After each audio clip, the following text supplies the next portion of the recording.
Conexão Poder. Oferecimento Mobile Escritórios. Maior criatividade por metro quadrado. Residencial Vale das Palmeiras. Seu apartamento rápido, fácil e incrível. Tubarão Esportes. A força do esporte. Realce Persianas para os ambientes mais charmosos. E Titânia Telecom. Soluções para conectar negócios e pessoas.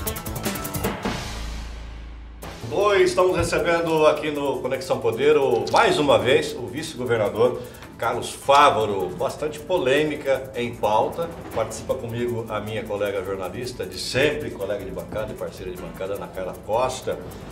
Vamos começar com a polêmica logo, né? Pô, mas já polêmica. Você vai ser governador ou não vai? Olha, se for da vontade de Deus, um dia, confesso a você, a Deus não tem muita isso, vontade. Tem sim. Nada que for abençoado por Deus não prospera. O senhor está falando se um dia for da vontade de Deus... Eu quero saber que dia que é um dia? Que dia que é um dia? Um dia da vontade de Deus e do povo de Mato Grosso. Mas e a sua vontade, governador? Não, eu acho que assim, é um desafio. Mato Grosso foi muito generoso comigo e com a minha família. Vim aqui há 32 anos atrás, 33, num assentamento de reforma agrária, um pequeno produtor rural, e com todas as dificuldades, com todas as decepções, mas com muita satisfação, com muitas vitórias também. O Mato Grosso foi generoso demais conosco. E aí, poder ter a possibilidade de um dia ser governador do estado é uma honra que eu tenho o privilégio de poder falar que tem essa vontade. Você tem um perfil. Muito obrigado. Você está quase lá, né? Você está na vice, né? Está na antessala. Dando umas cutucadas ali. Então vamos fazer só uma retrospectiva desse cenário político envolvendo o vice-governador. O senhor está num partido, um dos partidos mais importantes do estado, com uma bancada enorme de deputados estaduais, eu acho que é a maior bancada hoje na Assembleia. E o senhor representa um segmento importante, que é o agronegócio. O senhor vinha trabalhando, na verdade o senhor não, mas os seus correligionários vinham trabalhando a sua candidatura ao governo do estado. Discursos vários, o presidente da AMM, o Neurilan Fraga, o presidente da ProSoja, o Endrigo, ex-presidente, né, já havia falado que o seu nome era o nome do grupo para o governo do estado, e a oposição ao governo Pedro Táxi também. Né, o seu nome estava circulando em todos os grupos políticos aí, tanto oposição quanto situação. De repente, com o recuo do senador, atual ministro Bairro Magem, da candidatura ao Senado, o senhor lançou no dia seguinte o seu nome ao Senado. Falou que abre mão da vice para ser candidato ao Senado. Na verdade, isso foi um recuo estratégico para que os ânimos se acalmem lá no Palácio Paiaguás, para o senhor ter tempo e ter calma para construir essa candidatura ao governo, ou o senhor realmente pretende ser candidato ao Senado? Olha, primeiro que é uma honra, né, ser lembrado por companheiros de partido, e partido vive disso, de perspectiva, de crescimento, de almejar grandes voos. Eu tenho muito orgulho de hoje estar presidindo o PSD, e o PSD hoje não é um partido de cacique, de manda-chuva, que decide sozinho.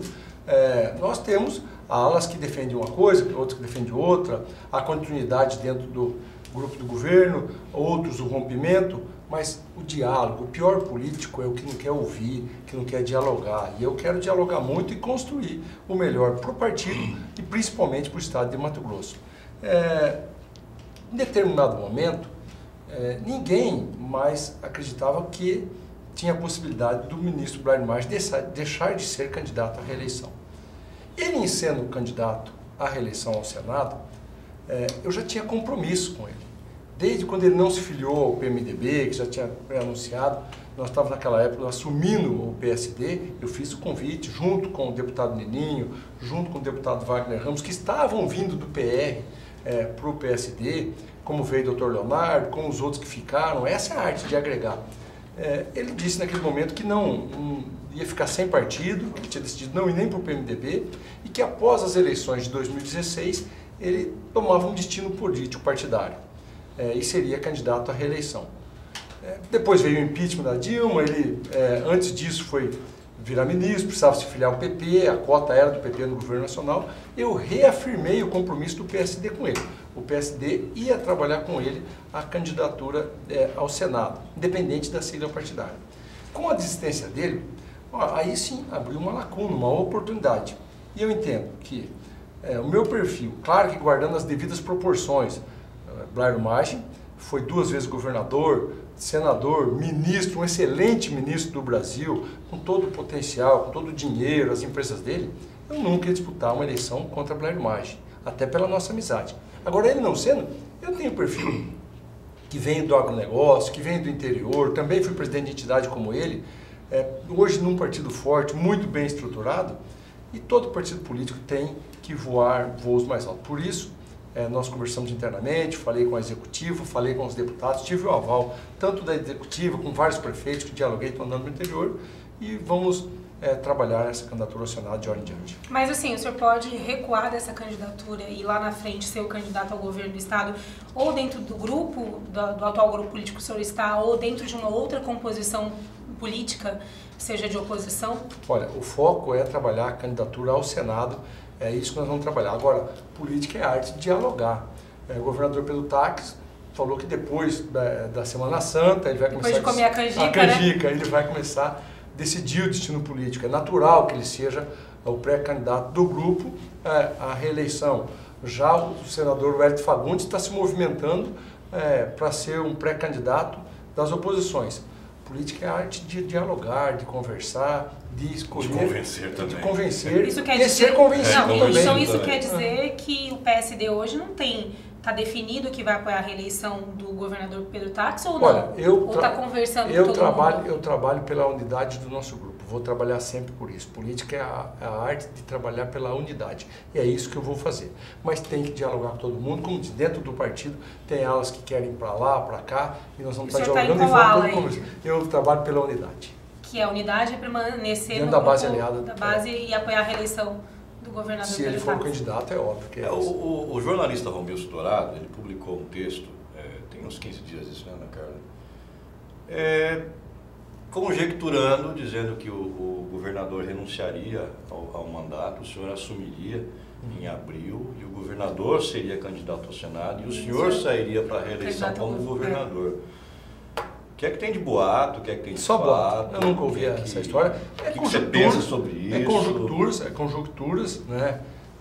Eu tenho um papel constitucional. O Romilson plantou? Não, acho que é conjunturas. Ô, Romilson, está virando agricultor da notícia? Tá plantando aí? Agricultor é o Fávaro. Não, mas ele fez uma interpretação política, natural. Mas conjunturas, eu nunca ouvi nada assim, de qualquer dentro, coisa. eu imagino que vocês... Mas é uma possibilidade. Os membros desse grupo político aí da base aliada do governador Pedro Taques discutam essa crise política que a gente está vivendo, né? Principalmente vocês que estão dentro do governo.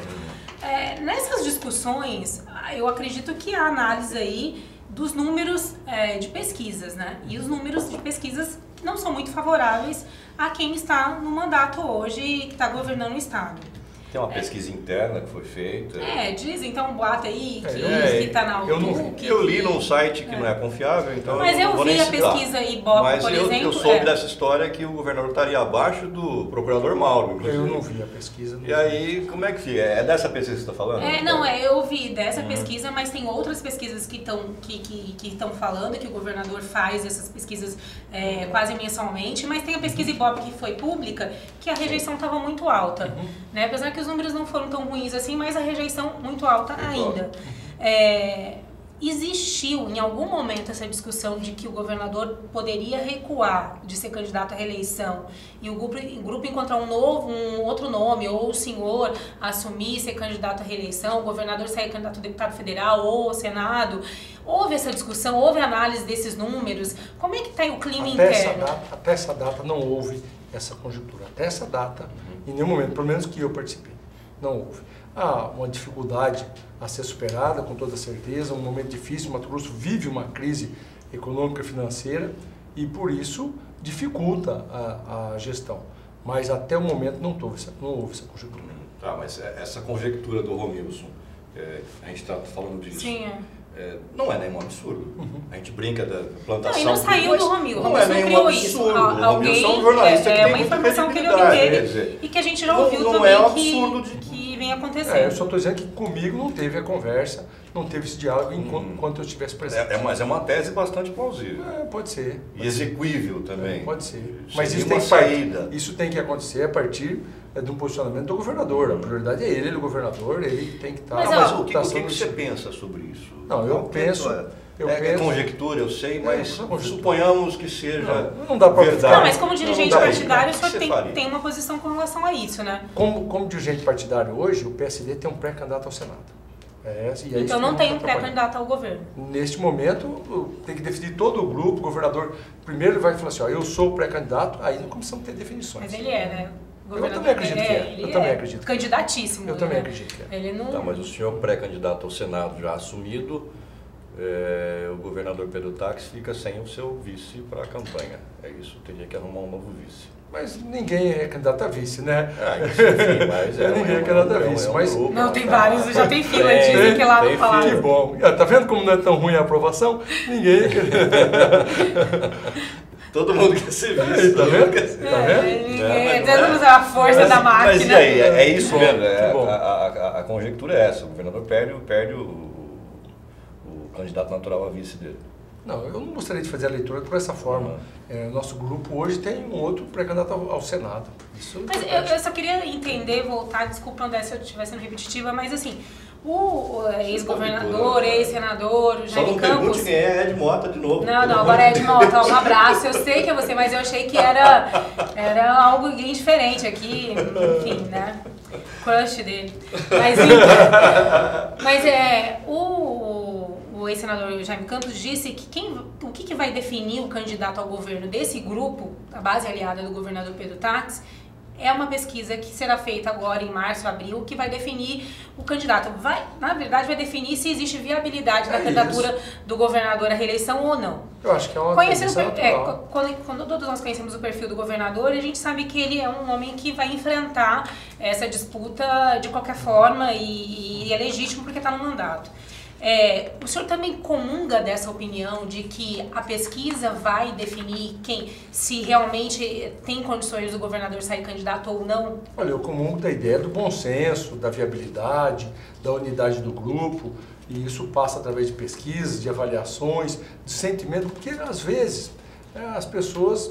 Quantos exemplos você viu alguém que estava atrás nas pesquisas e bem atrás e ganhou as eleições? Então a pesquisa não define. Se fosse definir só por pesquisa também, não precisava ter eleição. Bastava ver quem estava liderando as pesquisas e passava o diploma, né? Mas ela mostra uma tendência, um cenário. Agora é importante o diálogo, o convencimento, um bom projeto, uma boa unidade. Isso tudo forma o candidato. Tá escorregando, né, André? Tá. Tô achando. O senhor chegou a procurar o Wellington Fagundes? Que polêmica. Quanta polêmica por conta de um jantar. Então. Quanta polêmica de um jantar. Foi falado, o senhor procurou, política é arte de dialogar. Vamos viabilizar a candidatura. Primeiro, eu vou deixar muito claro com relação a isso. O PSD é um partido, como já disse, que não tem cacique, não tem manda-chuva e é muito aberto ao diálogo. Nós vamos conversar com todo mundo.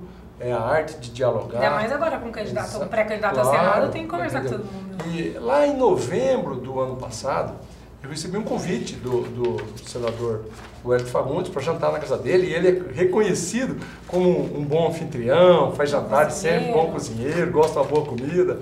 E eu fui convidado com muita honra, eu estive na casa dele, e foi um jantar bastante amistoso, onde eu falei, a única coisa que não tem que ser a pauta desse jantar aqui é para firmar compromissos. Eu não vim aqui para isso, para falar de eleição de 2018. Vamos falar de cenários, vamos falar de Mato Grosso, vamos falar dos problemas, das dificuldades, dos problemas que o Brasil vive. Foi uma conversa muito amistosa, muito gentil, fui muito bem recebido. E deixei claro, e aí sim, é o único ponto, que o PSD não tem preconceito de dialogar com nenhum partido político. Estamos abertos a dialogar e construir um grupo político aliado e muito bem formatado. O senhor falou que o partido hoje tem uma ala que defende continuar na base aliada e tem com o governador Pedro Táxi e uma outra ala que defende não. Como é que está proporcionalmente dividido isso? A maioria quer continuar com o governador Pedro Táxi ou não? Nós estamos andando pelo interior e dentro em breve eu posso fazer um balanço para você. É precipitado. Eu viajei a região norte, eu vou viajar toda a região do Araguaia, depois subir a noroeste, a 174, fazer a região sul, a sudoeste. Então, assim, há um período ainda, eu não vou fazer conjectura sem o que eu ouvi. A partir do momento que eu ouvi bem as bases, vamos conversar com prefeitos, vereadores, lideranças locais, secretários municipais, vamos ouvir para sentir o desejo da maioria. O partido político faz assim, dialogando, conversando, respeitando a vontade da maioria. Tá, nós estamos falando em conjectura e política, em composições. Como é que fica o teu relacionamento com o presidente da MM, o Neurilan Fraga? Muito bem. Eu respeito as opiniões dele. Ele é um grande lutador pelas causas municipalistas. Eu já fui presidente de associação e sei o que representa. Quando eu era presidente da ProSoja, eu imagino, e é essa a função do presidente da ProSoja, defender os produtores de soja e milho do estado de Mato Grosso. Se não fizer com unhas e dentes, com muita dedicação, não é legítimo representante. Até porque um produtor, ele tem uma associação, ele paga a contribuição para ele não precisar se indispor. Quem vai se indispor é o presidente da entidade, a diretoria. Essa máxima se reflete também na MM. Os prefeitos têm todo um relacionamento com o governo, com o deputado, governo federal, governo estadual, com a Assembleia Legislativa. Eles recebem emendas, convênios, tem todo um trabalho do dia a dia, já tem que se preocupar com os seus vereadores, com a atenção dos seus municípios. E a MM tem que estar preocupada com as causas municipalistas, tem que defender com muito vigor. Entendeu? Então, eu entendo o papel do presidente Neurilan como presidente da MM em defender com muito vigor as posições dos prefeitos. O Neurilan está defendendo que o senhor rompa com aí é uma questão partidária. O governador. Aí é uma questão partidária. Inclusive, sair do partido. É uma questão partidária. Ele é pré-candidato a... Ele é federal. Ele é pré-candidato a deputado federal, ele defende isso. Agora, esse não é o caminho. O caminho é do diálogo. Nós temos que ouvi-lo e ouvir quantas pessoas têm entendimento quanto ele, quantas lideranças, e os que defendem a posição contrária. E claro que a maioria vai decidir, nós vamos dar o destino através da maioria. Entendi. Tempo da TV, Gordo? Tem tempo da TV? Vamos ao tempo da TV, então, onde que eu estou aqui? Aqui, vamos ao tempo da TV, corta, é de moto, e Ana Carla é de moto, você sabe quem é. Corta aí. Meu amigo é de moto, eu conheço de moto desde 2010. Um abraço de moto. Grande figura.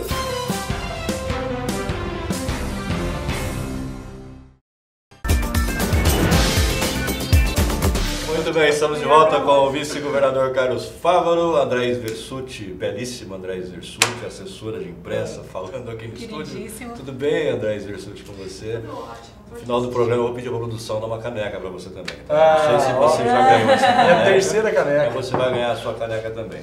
Obrigada. Governador, nós chamamos de governador porque que isso, não tem jeito. Falar vice-governador é estranho, né? Governador. É igual falar, senhor ex-presidente, o senhor tenha... o Moro com o Lula, né? Senhor ex-presidente, o senhor tenha... Tome tenência. Foi esquisito aquilo, né? Alguns merecem ser chamados. Alguns merecem, e o senhor merece. Muito obrigado. Como é que eu ia falar mesmo, Ana Carla? Conjectura sobre o agronegócio. A Ana Carla no intervalo estava falando de representatividade, você disputa o apoio do agronegócio, o Nery Geller disputa o apoio, o Adilton Saquete disputa esse apoio, Nilson Leitão, quer dizer, dá para o agronegócio apoiar agronegócio apoiar esses quatro. O Nery é federal, né? Então, quem está disputando o Senado aí, claro que sim. São três, né? Não sei, esses caras aí, o Leitão também, ele esteve aqui, ele falou em Senado, né? Bom, vamos conjecturar. Bom, primeiro tem espaço para negócio, tem espaço para esses claro. Primeiro tem espaço para todo mundo. A política é carente de gente boa, dedicada a trabalhar, não só para o agronegócio, mas para o Mato Grosso, para o Brasil, para o Brasil melhor. Então, claro que gente boa como essas pessoas que você citou, é muito importante estar na política com cargo eletivo, representando os mato-grossenses. Também toda a unanimidade é burra, né?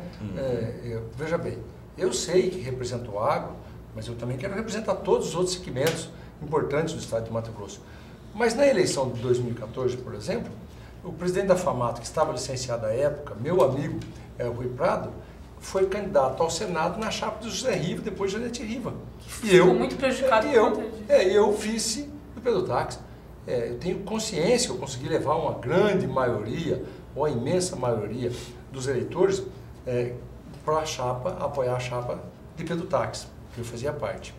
Mas nem por isso não era legítima a candidatura do Rui, nem por isso ele não tinha o direito de estar disputando e, se fosse senador, seria um bom senador do estado de Mato Grosso. Então, cabe o Nery Geller, sim. O Nilson Leitão mostrou, apesar de não ser agricultor, mas representou muito bem no Congresso Nacional a agropecuária mato-grossense brasileira. Ele defende, inclusive, que invasor de terra tem que ser tratado como bandido, não como movimento social. O legítimo... O Leitão prega muito isso. Olha, eu vou falar um negócio para você. E acaba defendendo por tabela eu o acho que negócio. o Brasil, e aí eu posso trazer alguns posicionamentos para você.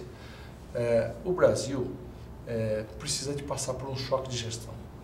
Eu sou um liberal na economia, defendo o Estado mínimo, menos burocrático, mais eficiente, entendeu? Mas eu sou conservador nos costumes. O Brasil passa por alguns liberalismos aí que está atrapalhando o bom desempenho desse país. Que tipo de liberalismo? Invasão de terra. Com certeza eu sou totalmente contra manifestações, social, isso trancar, isso é trancar o direito de ir e vir do cidadão em cima da rodovia, fazer manifestação. Só porque é índio pode. Ou seja o que for. E olha, eu vou falar com propriedade. Eu já fiz isso.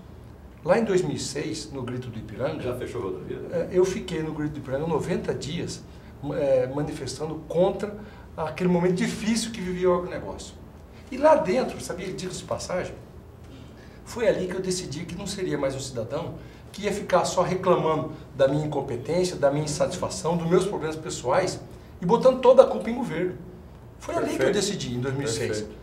E de mais a mais, aquele movimento Grito do Ipiranga, que foi um grande movimento de unidade do setor do agronegócio, teve, na minha avaliação, poucas grandes conquistas. Uma delas foi, a partir dali, surgiu a AproSoja, uma entidade que representava os produtores de soja de Mato Grosso, e aí muito fortalecida. Fora disso, foi uma tremenda idiotice. Ganhou a antipatia da sociedade, tirando o direito de um trabalhador, um caminhoneiro ir e vir, de um pai de família se deslocar, um estudante, uma ambulância. Sou contra esse radicalismo. A partir de 2006, a entidade forte, bem estabelecida, você não vai duvidar que passamos por muitas crises no agronegócio, já nesses 10, 11, 12 anos, muitas crises. Mas em nenhum momento precisou trancar mais rodovia. Basta estar bem organizado e dialogar com os poderes, reivindicar, trabalhar a legislação, entendeu? É assim que se faz. O Brasil precisa passar... É um choque de gestão, um choque moral, choque, enfim. Entendeu?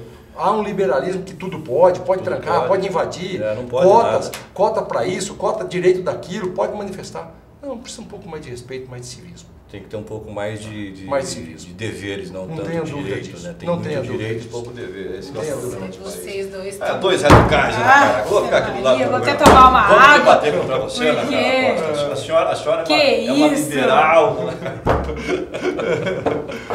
A senhora defende sem terra, Ana Carla.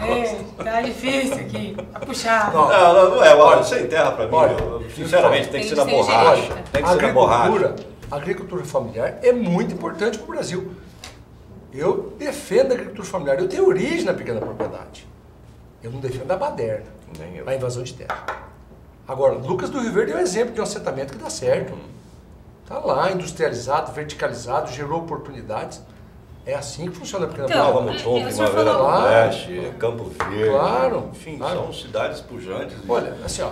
E nasceram disso, né? E cada um com o seu perfil não vai esperar que um produtor de 20 hectares, de 30 hectares, um assentado, vá ser competitivo produzindo milho em grão comercial para competir com a Bom Futuro, com a Imagem. Ele não vai ser competitivo. Agora, você sabia que um saco de milho, vamos fazer uma conta para você entender como são perfis diferentes, mas tudo é agricultura.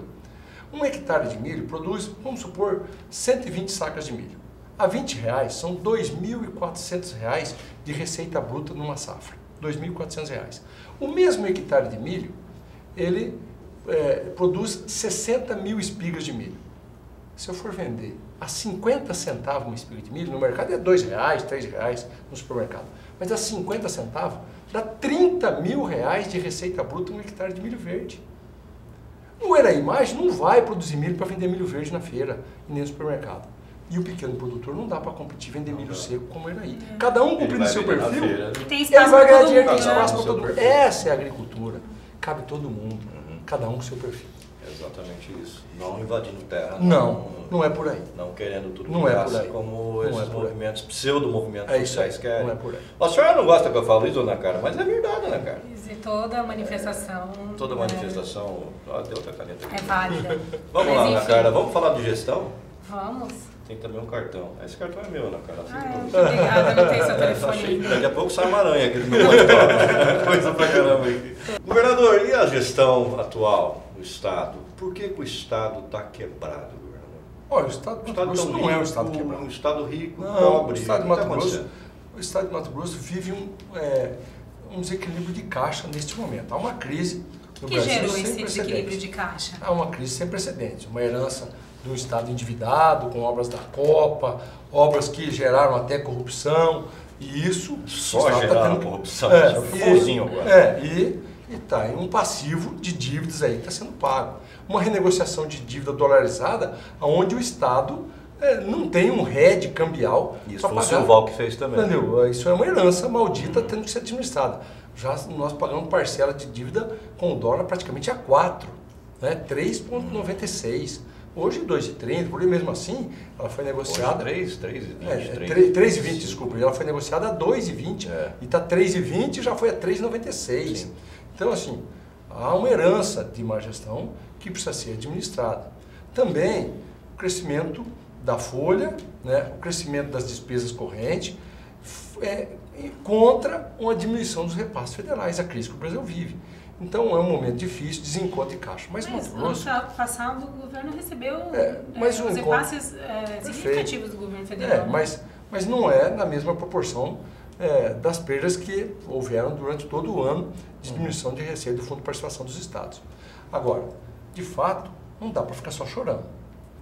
Eu sou da iniciativa privada, quando a coisa aperta tem que amarrar a chuteira, cortar gastos, fazer enfrentamentos, porque o Estado rico...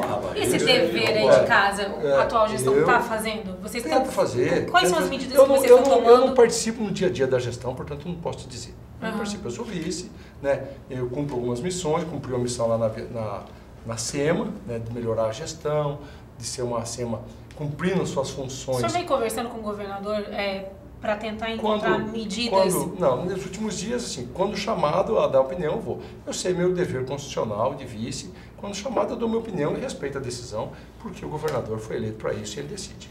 Mas o senhor acha que qual é a saída nesse momento, né? A gente sabe que o governo está devendo saúde, duodécimos, só para a Assembleia mais de 100 milhões. Uma guerra com os poderes, né? A saúde, tem essa criação do fundo aí para tentar amortizar essas dívidas. Correr atrás de recursos novos, austeridade no gasto, enxugar. O senhor defende a criação do fundo para tirar um pouquinho de cada Olha, eu vou ser muito sincero. Poder e até, inclusive o agronegócio vai ser também penalizado, entre aspas. É muito difícil falar em aumento de carga tributária num momento desse no Brasil. Na verdade não vai aumentar, vai retirar, né? E aí... Aumenta, né? Quando você tira algum... Assim, ó, veja bem, eu, de novo, vou repetir o que eu já disse nessa entrevista. Eu defendo o Estado mínimo, o Estado mais eficiente. Há poucos anos atrás, o Paraguai era o patinho feio da economia sul-americana. Está todo mundo indo para lá. Verdade. Inclusive, o Paraguai, e eu vou chegar nisso, o Paraguai cobra 10% de imposto no valor agregado. Venda, comércio, IVA, né? É 10%. 1% do faturamento bruto para exportação. 50% a energia é mais barata no Paraguai do que aqui no Brasil. Diga de passagem, gerada numa usina binacional. Brasileiro e deles ainda eles pegam e vendem até o excedente deles para nós. 50% mais barata a energia elétrica. A carga tributária no salário é 30% do salário. Aqui no Brasil passa de 100. Você como empresário, você contrata... O cara ganha 2 e custa 4. Ele custa 2, ele ganha 2 e custa 4. Lá, contrata por 2, ele custa 2.600. O que permite que no Paraguai o salário mínimo seja equivalente a R$ 1.200 por mês. Aqui 950. Só que lá, com 30% de encargo, ele vai para pouco mais de R$ 1.500, R$ 1.500, R$ 1.600. O cara ganha 950, 900 custa R$ 1.800. É. Então, assim, ó, o Estado é muito pesado.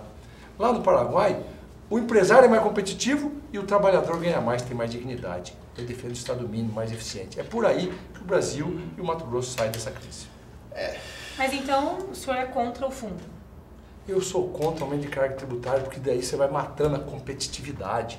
nós temos que estimular a competitividade, gera mais emprego, Ninguém pega o dinheiro da produção, do que quer que seja, de um comércio, da iniciativa privada e guarda no colchão. Ele volta a reinvestir, ele compra no comércio, com isso paga mais ICMS e a máquina do Estado começa a crescer e supera a crise. Governador, o secretário Max Russo, da Casa Civil, esteve aqui na semana passada, ele disse o seguinte: sem o fundo, não existe outra alternativa para o governo se não for a criação do fundo, que é essa retirada mensal dos poderes dessas entidades. 2 anos. Por 12 meses, ele disse, né? Há um momento específico, talvez precisa fazer um reequilíbrio nas contas. Agora, tira um pouco da Assembleia, tira um pouco do TCE. Olha, eu não sei os detalhes, eu não participo dentro da gestão na tomada de decisão, eu não sei os detalhes. Mas se há um momento que precisa fazer esse ajuste, que seja tratado como fundo, tudo bem, mas tem que vir atrelado ao corte de gasto, à eficiência da gestão, porque senão passa mais 1 ou 2 anos e nós estamos de novo com outro problema. Precisamos ir na essência e na raiz do problema. O Estado é muito rico, o Estado que cresce a 6% ao ano é de fazer inveja chinês. Em Mato Grosso cresce a 6% ao ano. O senhor vem conversando com a bancada do seu partido com relação a isso? Qual que é o clima de a nossa bancada, aprovar ou não? Quem faz a interlocução com a bancada, e nós damos total liberdade, tanto a bancada como a Casa Civil, não fica interferindo, peço apoio à gestão e nosso partido vem votando, apoiando desde o primeiro dia. Continuando com gestão, o orçamento, da forma como está sendo feito, orçamento chamado orçamento real, esse é o grande calo, foi isso que atrapalhou, atrapalhou não, vamos mudar a minha colocação, isso que afundou o Estado? Não, assim, eu acho que a tentativa de fazer um orçamento real, ele gerou uma frustração. Porque o orçamento é expectativa de receita. A gente tem que explicar isso, porque é aprovado um orçamento no final do ano, para o ano seguinte, aí é uma expectativa sempre aí vem uma crise, está todo mundo com expectativa. E aí por isso acontecia sempre... Aí não tem esse recurso para repassar. O excesso de arrecadação, aí repassava-se no outro ano. E aí começou-se na gestão do Marco Marrafon, que era secretário de Planejamento, instituiu o orçamento real.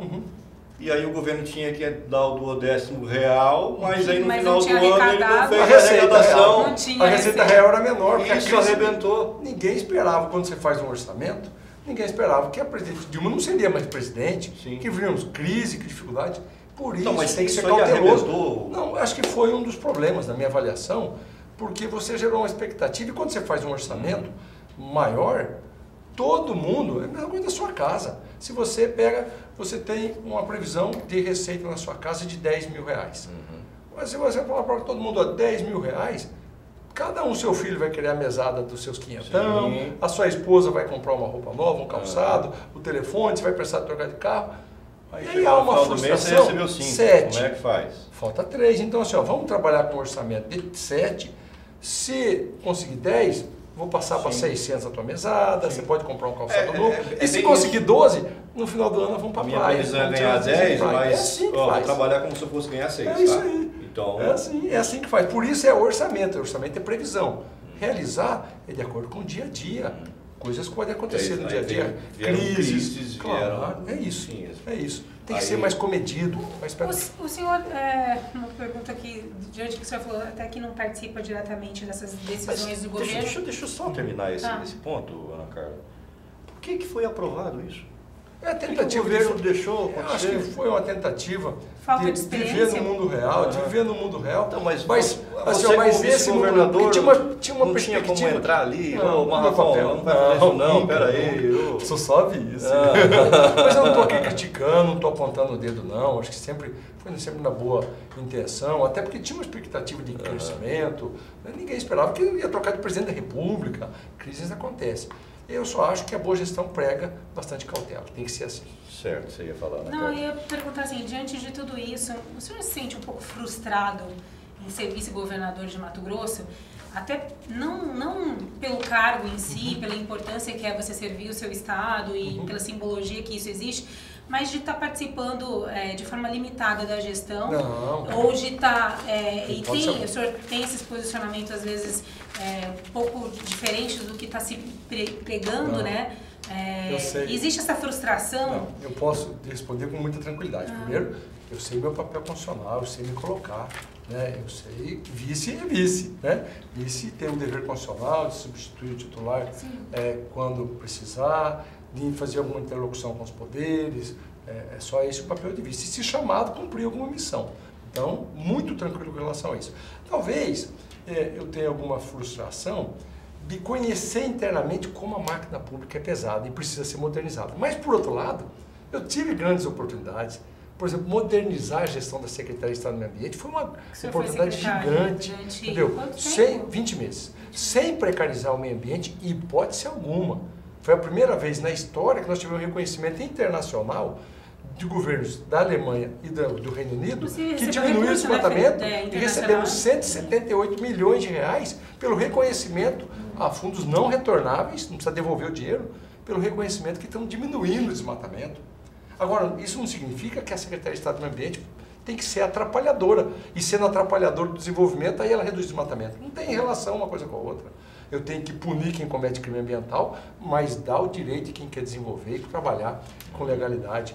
E isso nós fizemos mudança de procedimentos, trouxemos graças ao movimento Mato Grosso Competitivo. Eu quero agradecer os empresários, as entidades que doaram a consultoria Falcone, quero agradecer os servidores da Secretaria de Estado do Meio Ambiente que toparam o desafio de modernizar, a autoestima ser levantada e fazer uma secretaria mais eficiente, e os números foram impressionantes em 20 meses. Então, eu tive algumas decepções que a máquina pública eu pude conhecer, a gente achava, estando fora, que ela é pesada, difícil, morosa. Então, eu tive essa primeira decepção, mas depois eu vi uma oportunidade, então, de modernizar. A decepção foi mais pela burocracia que a máquina pública existe, do que política com a atual condução política. Não, porque vice eu sei, vice você tem que ficar no seu quadradinho ali, com muita tranquilidade, e eu respeito isso, estou muito feliz por isso. O senhor teve uma decepção grande com o governo Pedro Táxi por ter usado o dinheiro do FETAB para pagar salários? Olha, eu não trataria isso como decepção, eu trataria isso como... Ele sempre pregou... eu trataria isso como eu não posso jogar fora... O FETAB foi criado para transporte e eu não posso jogar fora a minha história. Pode ser usado para pagar salário. Uma pessoa que não respeita o seu passado não tem futuro nenhum, né?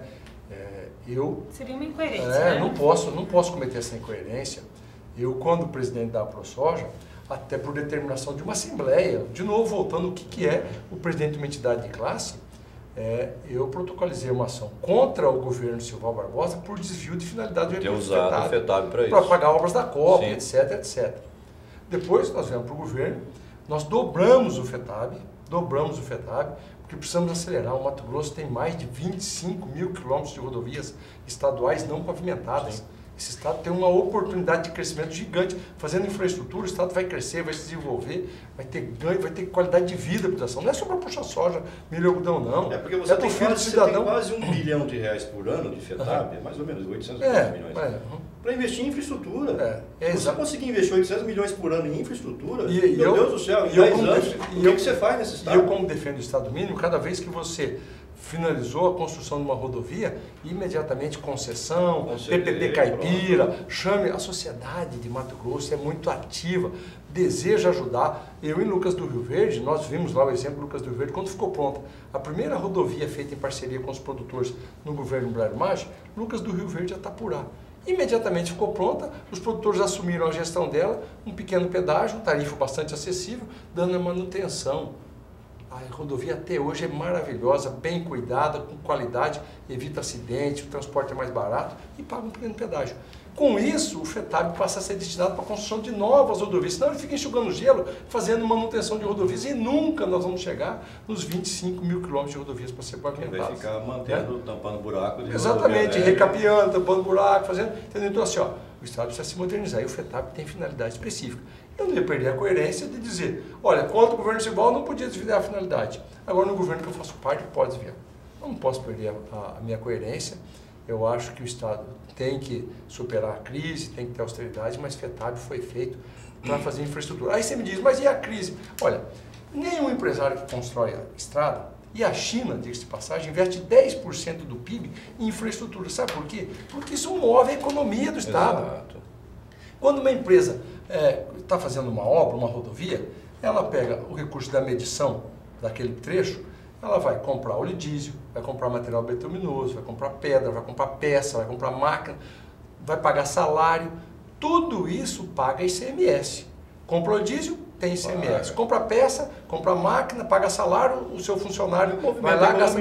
Aí com esse ICMS você roda a economia, além de fazer a estrada, valorizar, trazer bem-estar à população, você gera mais imposto, que saneia os outros problemas do Estado.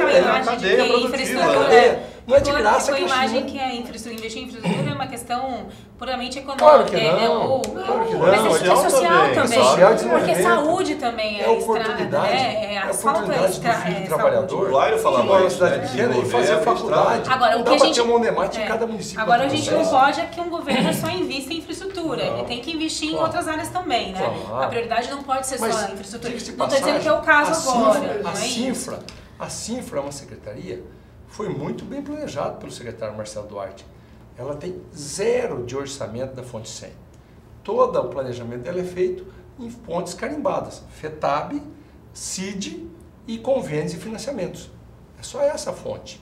Mas com isso, ela gera receita na fonte 100 se esse dinheiro carimbado for aplicado em infraestrutura. Aí vai gerar ICMS que vai alimentar a fonte 100 para o Estado poder cumprir a sua função social. Mais bem-sucedidos do governo Pedro Táxi é a infraestrutura, né? O Marcelo está de parabéns aí. Tá, vamos para o intervalo? Vamos. Chama o intervalo, Ana Carla, você? Não, chama a Edmota, não. Chama a Edmota. Edmota, corta aí.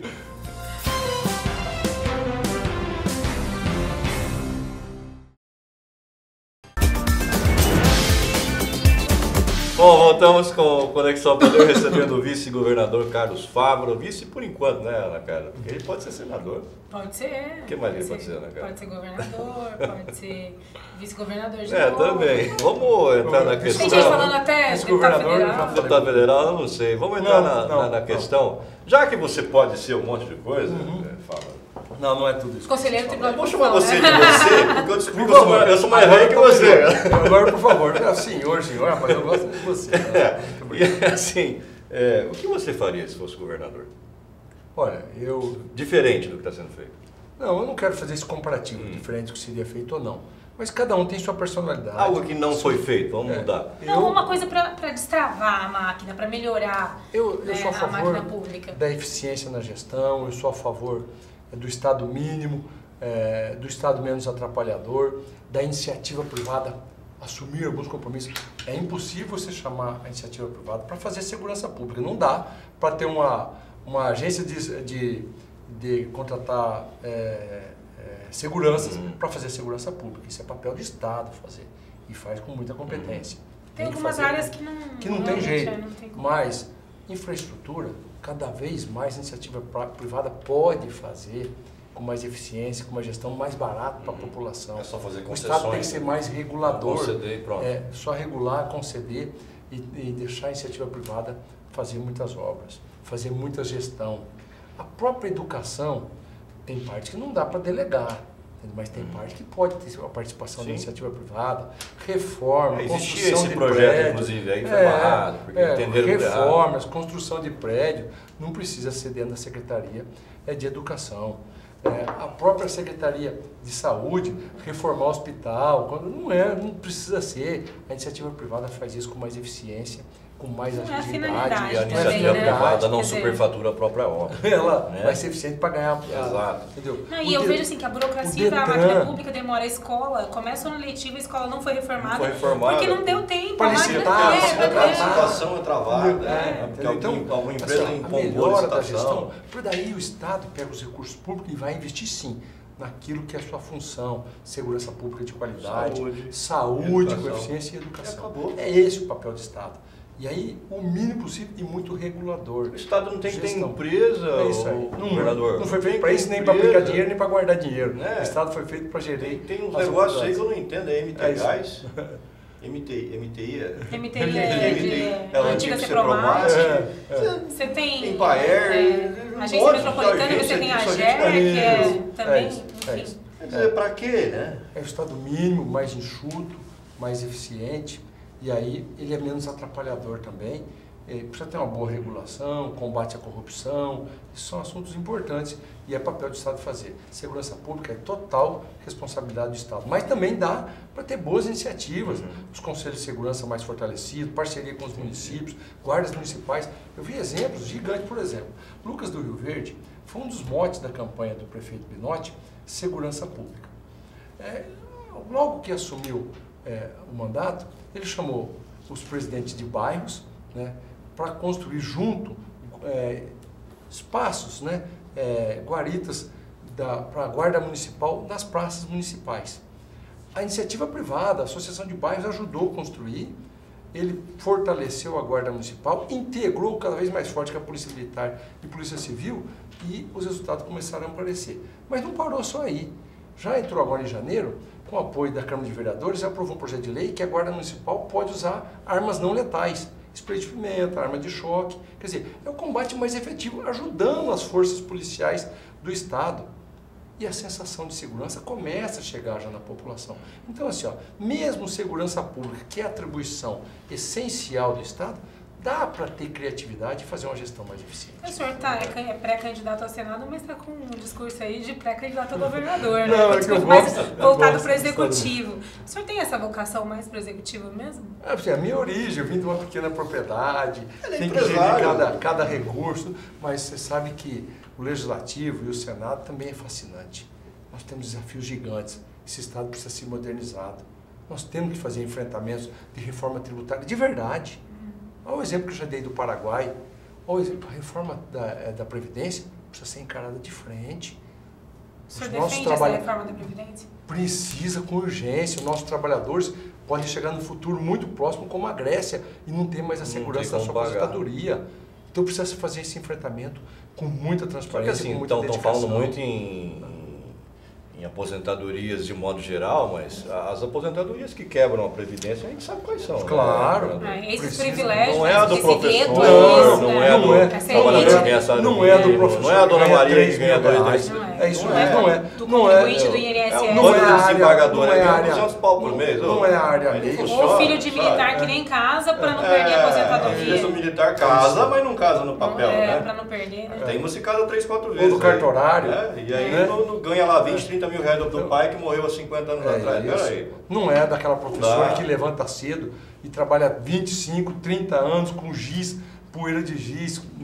É isso que a gente está falando, que tem que ser mudado. É isso, precisa separar sem demagogia, né? Porque senão é essa professora que vai ficar sem salário, que vai ficar com a aposentadoria medíocre. Precisa fazer esse enfrentamento.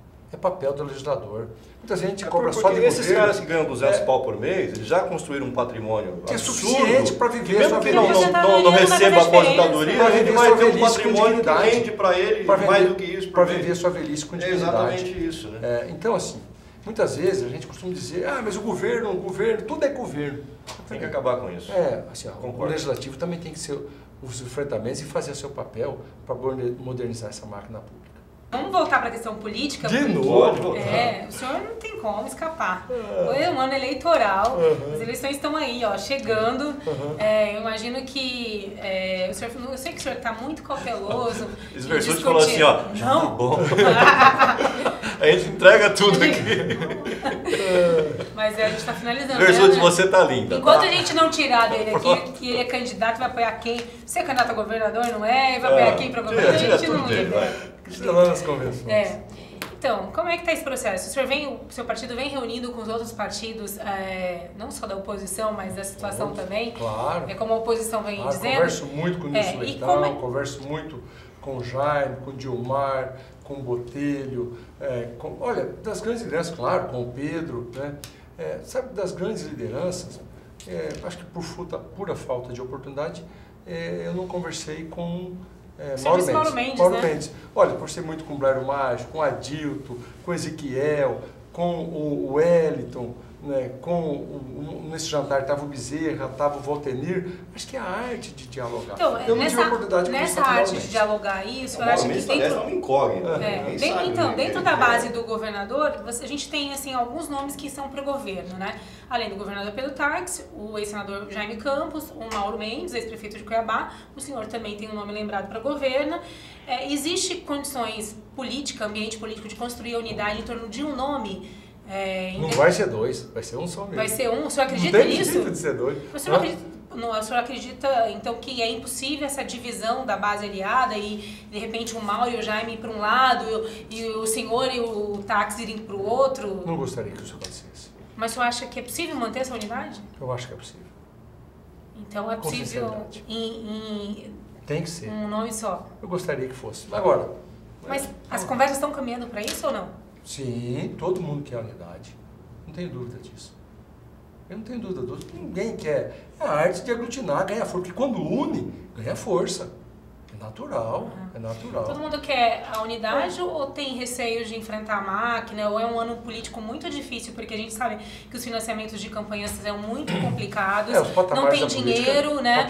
Um Blairo Maggi, que era um cara que poderia agregar muito em qualquer candidatura, inclusive ao governo, tá fora da disputa. O cenário então, assim, o cenário mudou completamente. Campanha então, assim, deve ser mais barata, campanha tem que mais ser... pobre, né? Muito mais difícil. Certeza. Então, quem está no mandato tem mais vantagem do que quem não está? Depende. Ele tem a melhor oportunidade, porque... E a máquina?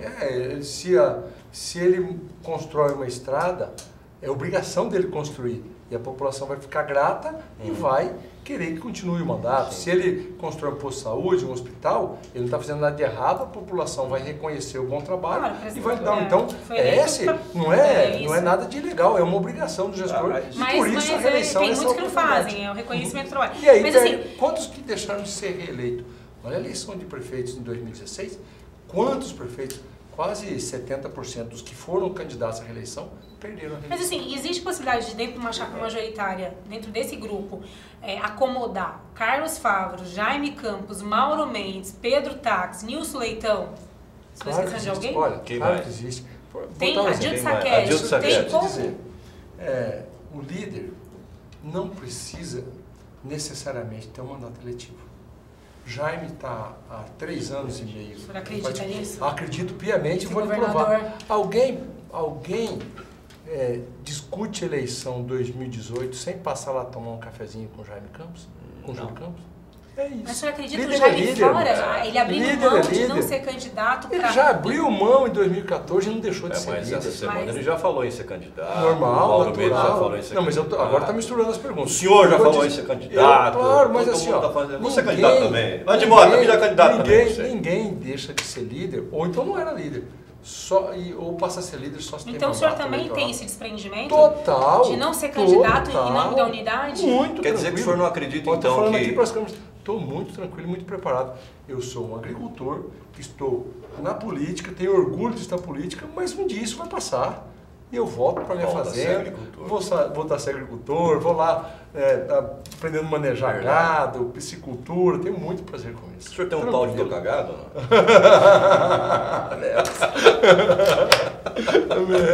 Sacanagem, não. Só deixou o governador vermelho. Tinha que acabar assim. Conexão Poder é isso, amigo. É muito bom estar aqui com você. Viu, dessa vez foi você, não fui eu. Fui eu. O Gordo vai fazer um meme depois. Vai. Vai ficar ótimo isso. Vai ficar ótimo isso aí. Olha, quer dizer então que o senhor não acredita, por exemplo, que o Mauro Mendes seja candidato? Não, eu não disse que isso. Que o Jaime Campos seja candidato ao governo? Eu não disse isso, eu disse que... Todo mundo é e não é. Pode ser. E assim, cabe muita gente na chapa, mas não precisa caber todo mundo para deixar aí, não significa que não é líder. Entendi. Tá bom para você, né, cara? Se alguém ficar de fora, essa aí não vai para outro acontece lado, na política ir lá para também. oposição. Essa né? possibilidade acontece também na política. Bom, gente, com o pau de tocagado do governador, vamos encerrando aqui o Conexão Poder. Eu quero entregar para o senhor mais uma caneca do nosso programa. Uma honra. Produção arruma uma caneca para André Versucci também, entregue para ela. A terceira já? Então demora. Uma honra. Ó, vou ver a 4, que daí vai ficar uma minha, uma da minha esposa Claudinelli, uma da Rafaela e uma da Beatriz. Ótimo, perfeito. Entregue para sua filha, que é minha colega de trabalho, jornalista. Essa eu vou levar para Rafaela. Rafaela, é para você essa caneca. Muito Cobra do seu pai depois. Muito obrigado. Produção, arruma uma caneca para André Versus também, que você não tem, né, André? Demora um ano. Não, vou te dar agora. Produção. Viu, Isabela? Governadora, de Mota, lá em Nova Mutum, vou mandar uma caneca para você também. Algo que nós não temos falado, não, eu gostaria de tocar. Muito descontraído. Tirando o pau de tocar gado. Essa parte, vocês são muito gentis, é uma honra estar aqui Obrigado. com vocês. Obrigado pela oportunidade de estar falando com seus ouvintes, estar falando com vocês. É um orgulho, a amizade com a Ana, com você, André. Estou sempre à disposição de vocês. Nós também. Você está satisfeita, né? Sim, foi bom para você. Quer fumar um cigarrinho? Você em casa, obrigado pela sua audiência. Tenham todos ótimo dia, ótima tarde, ótima noite. Até a hora próxima, que você né? assistir, até a próxima. Você em Nova Mutum, quer mandar um recado para Nova Mutum? Um abraço para Nova Mutum, Pé de Moto, para todos meus amigos de Nova Mutum. Abraço, gente. Tchau, até a próxima. Conexão Poder. Oferecimento Mobile Escritórios. Maior criatividade por metro quadrado. Residencial Vale das Palmeiras. Seu apartamento rápido, fácil e incrível. Tubarão Esportes. A força do esporte. Realce Persianas para os ambientes mais charmosos. E Titânia Telecom. Soluções para conectar negócios e pessoas.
Oh, meu Deus. Vamos pro fim. Vamos falar o que agora, Ana Carla? Tá, Chega aquela denúncia que tinha do Fábio ali. Manda bala. Então, eu nem li a pauta, só estava estudando a denúncia. Mas vocês podiam perguntar quais são os projetos do governador, ué. Já? Ai, ele não é Pra candidato a Brasília, né? governador ou será? Foi pra Brasília, né? É, tá doido. Mas ele pode falar? Ele é Vai pré-candidato? comprar candidato, quais são os Será? projetos? Será que pode? Se puder, bora. Não, é, Não. agora pode. Então, Não, eu só tô jogando assunto aí pra vocês. bora. O que mais você fala? Ela sabe mais que ele. Não tô sabendo de nada não, eu tô falando Tem perspectivas, né? virtude. Você tá malhando também, virtude, hein? Mas não tanto pra você, né? Os braços torneados. Ó o flerte, ó. Chegando com camisetinha, né? Olha, Vamos Tá lá. meio estranho, hein? Tá meio Tá com os estranho. bracinhos torneados. E os posts dele? Tá meio estranho. Depois de uma certa idade, né? Mas fez bem, tá certo, tem que cuidar da saúde Cuidar dele. mesmo. Certinho. É isso mesmo. É mesmo, é verdade. É verdade. Hã? Você tá com quanto? 40 igual? 48. 48. É. Ah, vocês não mesma idade? É. Você de 68? Fiz 49 esse mês agora. Então você é 69? Sou de 69. É, eu também. Só que eu sou de outubro. Outubro. É, de outubro. São novos. A geração de Jovens. hoje é uma geração muito mais jovem. Ó, a gente Nossos com pais. 50 anos equivale ao meu pai com 30. É isso mesmo. É, É isso verdade, mesmo. é verdade. Porque eu lembro quando eu era criança, minha mãe tinha 40, eu achava ela velha. É. Eu disse, nossa, minha mãe é velha, tem quando 40 minha mãe, anos. Quando minha mãe fez 50 anos, cara, eu falei, Nossa, minha mãe tá velha. Aí você chega no É. 50 e você fala assim, Eu gente, vou eu fazer tô 50, rapaz. Posso E fazer a de- definição disso? Aham. Posso fazer a definição que eu acho disso? Deus é tão perfeito que, olha a sua foto de 15 anos atrás, você vai falar, meu Deus, como era A gente feio. melhor, a gente A gente voltou. vai envelhecendo e se ficando gostando melhor. mais. É. Não, eu tô melhor hoje do que 20 anos atrás, cara. Não, pode olhar. A Versuti tá linda. Se a gente vai Conheço ela até olhar, os 20 você anos. olha a sua foto de 20 anos atrás e fala, A gente meu tá melhor, Deus, né? você tá horrível. A gente tá bem melhor. Eu vejo suas fotos toda Você vai linda. envelhecendo e se gostando Eu não mais. tenho foto, foi linda as suas fotos que eu É verdade, é coloquei. verdade. Né? Gente, vocês querem pauta mudando agora de assunto? O que você quer Ué, falar? vocês estão falando tanto de governador, quando o Fávaro assumiu como governador, ele teve a greve do Detran, que ele conseguiu terminar, teve a questão de... Eu acho que é ruim associar esse negócio a Você quer ver um negócio legal falando de gestão? Não precisa pôr na pauta aqui não. Você quer ver assim, uma grande oportunidade que eu fiz? Como que o Estado é uma máquina pesada? Eu achei que você ia falar como que o Estado é uma merda. Cara, eu vou falar uma coisa. Não associa, você tem que desvincular. Desvincula, velho. Eu sei. Porque você vai ver na campanha, por mais que eu acho que o Você vai governador tomar pode pau. ser reeleito, pela conjuntura política que a gente está, né? Se você É, não tiver dá um um candidato WO aí. Não vai ter da Mas, cara, eu acho que quem for tiver na base vai sofrer muito. Vai. Pelo amor de Vai, Deus. então, quanto Anda menos pro interior. lembrarem que Anda. você. Ó, eu nem Anda. nunca sentei naquela cadeira. Anda pro interior. Mas, por exemplo, assim, tem exemplos, claro. Que, assim, eu estou dizendo que o André falou, não precisa nem falar. Mas, por exemplo, não fez essa modernização. O processo de licitação no Brasil eu estou dizendo, é feito para dar errado. Eu nunca vi um negócio dele, eu sou de iniciativa privada, essa tal de 8666, isso é um escândalo. Porque assim, ó, você como empresário, você quer comprar a caneca da melhor qualidade pelo menor preço. É o princípio básico de qualquer empresário. Eu quero comprar que tenha boa qualidade pelo menor preço. O Se Estado você- compra de Você má pega qualidade aí pelo você- maior preço. Não, aí você fala assim, ó, aí você pega e vai começar a fazer um termo de referência para licitar, para contratar a compra de caneca. Se você começa a colocar a porcelana tem que ser de tal qualidade, tem que ser assim, tá assim, vem os órgãos de controle, assim, tá direcionando. Tá direcionando. Tá direcionando. Abre isso. Mas se eu abrir, só tem uma vai vir empresa o que faz Xing Ling isso. que vai vender num plástico que imita a porcelana, mas lá não é de porcelana, é só um plástico que imita e você vai comprar aquilo. Ah, Só mas, obrigado a comprar. mas aí assim, ó, mas é obrigado, é o livre mercado, venha todo mundo. Fala, cara, mas daí o Xing Ling vai vender a porcaria. Mas é assim, tem que Quer dizer, deixar o toda a Estado tem iniciativa. que comprar Aí todo o que mundo é faz. pior, esse que vem aqui, ele não tem nenhum compromisso da qualidade. Esse que tem um compromisso com a qualidade, ele nem vem participar, Porque ele já não sabe, vai ele concorrer sabe, com não de tem plástico e como, imitação. Aí esse cara aqui só fica uma fuleiragem para poder vender, entendeu? Aí ele mergulha no preço, na incompetência, de tudo quanto é jeito, porque ele sabe que ele tem a possibilidade de fazer um aditivo de até 25%. Sabe o que acontece? A de plástico falsificada fica no mesmo preço da qualidade Porcelana. e você fica por Porcelana. entendeu? Cada aditivo. Então, mas assim, então, quando eu jogo é vi esse. isso, é inconcebível. Mas daí, eu comecei a estudar um pouco a 8666. Mas tem coisa pior que atrapalha a burocracia. Por exemplo, vai vender a mesma caneca. Aí você pega e põe o termo de referência na praça, corre os prazos e tal, aí começa as fases. A primeira fase qual é? A habilitação dos vendedores ou dos participantes. Sabe disso ou não? Aí vai habilitar. Então chega lá, 20 empresas para se habilitar para vender caneca. Aí abre os envelopes. Aí vão as habilitações. Certidão. Aí classifica todo mundo. Aí uma não tem aptidão, não tem certidão, não tem capacidade técnica. Aí eu indefiro, ela entra com recurso, eu tenho que dar prazo de recurso. Aí ela apresenta o recurso. E você não compra. Aí fica passando o tempo, 6 meses.